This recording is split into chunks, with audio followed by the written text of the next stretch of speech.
بسم الله الرحمن الرحيم.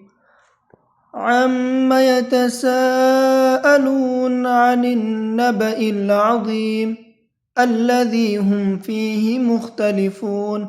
كلا سيعلمون ثم كلا سيعلمون.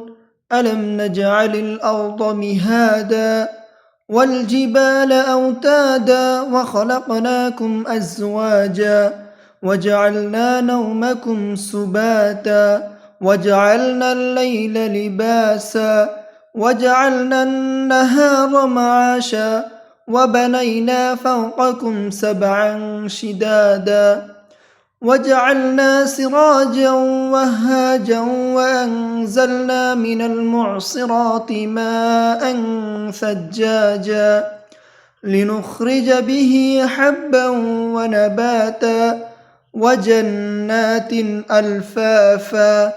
إن يوم الفصل كان ميقاتا يوم ينفخ في الصور فتأتون أفواجا وفتحت السماء فكانت أبوابا وسيرت الجبال فكانت سرابا. إن جهنم كانت مرصادا للطاغين مآبا لابثين فيها أحقابا لا يذوقون فيها بردا ولا شرابا إلا حميما وغساقا جزاء وفاقا. إنهم كانوا لا يرجون حسابا وكذبوا بآياتنا كذابا وكل شيء أحصيناه كتابا فذوقوا فلن نزيدكم إلا عذابا. إن للمتقين مفازا حدائق وأعنابا وكواعب أترابا وكأسا دهاقا لا يسمعون فيها لغوا ولا كذابا جزاء من ربك عطاء حسابا.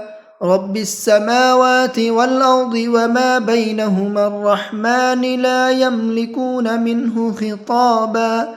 يوم يقوم الروح والملائكة صفا لا يتكلمون إلا من أذن له الرحمن وقال صوابا. ذلك اليوم الحق فمن شاء اتخذ إلى ربه مآبا. إنا أنذرناكم عذابا قريبا يوم ينظر المرء ما قدمت يداه ويقول الكافر يا ليتني كنت ترابا.